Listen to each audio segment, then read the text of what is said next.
Donald Trump softening his stance towards India? From steep tariffs and sharp warnings to conciliatory statements and the sudden appointment of a U.S. ambassador to New Delhi, Trump's tone towards India seems to have shifted dramatically in just a matter of weeks. Why now? Why India? And what does this mean for the future of U.S.-India relations, especially with China and Russia watching closely? India has been a good friend, but India has charged basically more tariffs than almost any other country.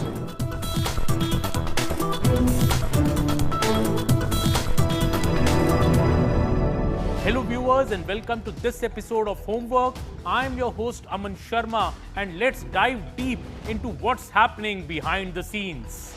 When Donald Trump returned to the White House earlier this year, many in New Delhi expected turbulence. And they weren't wrong.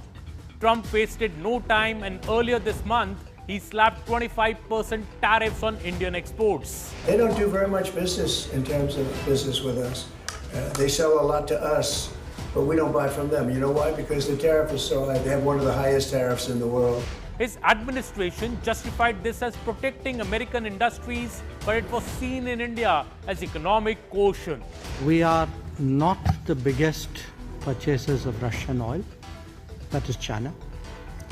We are not the biggest purchasers of Russian LNG. I'm not sure, but I think that is the European Union. We are not the country which has the biggest trade surge with Russia after 2022. I think there are some countries to the south. Prior to the invasion of Ukraine in February 2022, India bought virtually no Russian oil. I mean, it was like 1% of their needs. So the argument somehow now, as the percentage has gone up to like 30 and 35%, that somehow they need Russian oil to cool their homes or cook or drive their cars is nonsense. Then came another blow. An additional 25% duty on India's purchase of Russian oil set to come into effect on August 28. For a country that imports over 80% of its crude oil and where Russian energy had become a lifeline after the Ukraine war, this was a major pressure point. Trump's message seemed clear. If India continued to buy cheap Russian oil, Washington would make it pay. At that point, the relationship looked strained, even adversarial. But then something unexpected happened. Earlier this month, Trump hosted Vladimir Putin in Alaska. It was a bold, controversial move that rattled Washington's allies. And right after that summit, observers noticed a shift. Trump's government in fact told CNN News 18, India's leading news channel, that the United States values its ongoing engagement with the government of India on trade and investment matters and looks forward to advancing a trade agreement. That's not the language of confrontation, that's the language of conciliation. So what changed? Why would Trump soften his stance towards India after meeting Putin of all people? Part of the answer lies in diplomacy, or rather, the lack of it.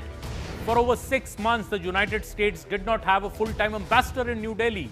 The last ambassador served from May 2023 to January 2025 and left when Mr. Trump assumed office. Since then, the position was vacant. In a relationship as strategically important as U.S.-India ties, this was more than just a bureaucratic delay. It created a diplomatic void.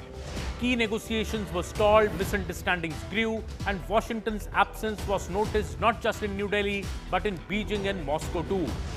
India was moving ahead with its own priorities, strengthening ties with Russia, deepening economic engagement with China, and asserting its independence on global issues. For the US, being absent at such a crucial juncture was risky. And that's why Trump's decision to appoint a new ambassador is so significant. He has nominated Sergio, a long-time loyalist, on confidant. Gore is not a career diplomat. He's a political operative, someone who has worked closely with Trump for years and is trusted to carry out his agenda to the letter. Trump himself said, "For the most populous region in the world, it is important that I have someone I can fully trust to deliver on my agenda."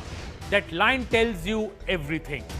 This is not about sending a polished diplomat to manage relations. This is about Trump planting someone he knows, someone who reports directly to him in one of the most important capitals in the world. It is a signal to Prime Minister Narendra Modi, you matter to me, and I'm putting one of my closest people on the job. It is also a signal to China and Russia. Don't think America is retreating from India. The timing could not be more deliberate. Just days earlier, the Chinese foreign minister was in New Delhi, holding extensive talks with Indian officials. The visit underlined how much India-China engagement has grown recently despite tensions on the border earlier. And in just weeks, India, led by Prime Minister Modi, will participate in the SCO summit, where leaders from China, Russia and Central Asia will discuss strategic cooperation. For Washington, this is worrying. If India deepens its coordination with China and Russia, the balance in power in Asia could shift dramatically. By announcing Gore's nomination right now, Trump is countering that narrative. He's making sure the US is not seen as a passive observer while India builds ties with America's rivals. Now, why does having a full-time ambassador matter so much? Because an ambassador is not just a ceremonial figure. He or she is a bridge between two governments. In India's case, the role is even more critical. To discreetly resolve differences like the tariffs, the oil purchases and defense procurement. To deliver sensitive messages quickly without delay or distortion. To maintain momentum in a relationship that can otherwise be derailed by miscommunication.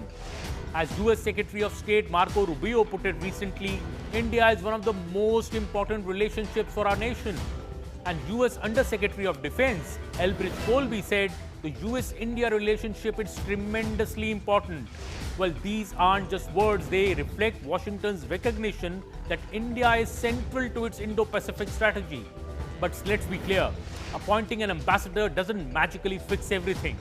The tariffs are still there. Indian businesses are still struggling with the impact of Trump's protectionist policies. The 25% oil duties are scheduled to begin on August 28, which could cause serious friction if Trump doesn't back down. There's also the issue of defense cooperation. India has been diversifying, buying equipment from Russia, France, and even developing indigenous systems. For Washington, that's both an opportunity and a challenge. So while the tone may be softer, the negotiations ahead will be tough. At the heart of all this is the personal equation between Donald Trump and Narendra Modi. Both leaders are nationalists. Both are strong personalities who value loyalty. Both also know how to use strategic ambiguity to their advantage. For Trump, keeping India close is essential to his Indo-Pacific strategy, especially if he wants to counter China's growing influence. For Modi, maintaining good ties with Washington is crucial as well, but not at the cost of India's autonomy. That's why New Delhi continues to buy Russian oil. That is why India engages with the US but also participates in forums like BRICS and the SCO. Trump understands this, which is why instead of pressurizing Modi with ultimatums, he is now trying a softer approach, offering dialogue, sending a trusted envoy, and leaving the door open for trade negotiations. So is Donald Trump really softening his stance towards India? Yes, but cautiously. This is not a U-turn, it's a recalibration at best. Trump is still pushing his America First agenda. The tariffs are still in place. The oil duties are still looming. But he also recognizes that alienating India would be a strategic blunder at a time when China and Russia are expanding their influence. By appointing Sergio Gore as ambassador, Trump is sending a clear message: India matters. And America is not going to let this relationship drift anymore. The next few weeks, especially around August 28, when and if the oil tariffs kick in, and the SCO summit where India sits with China and Russia, will be critical in determining whether this softer tone turns into real policy shifts. The world will be watching. So what do you think? Is Trump genuinely resetting ties with India? Or is this just tactical signaling to counter China and Russia? Let us know in the comments, and don't forget to like, share and subscribe for more deep dive explainers on global and domestic politics in Homework. I will be back next week. Thanks so much for watching.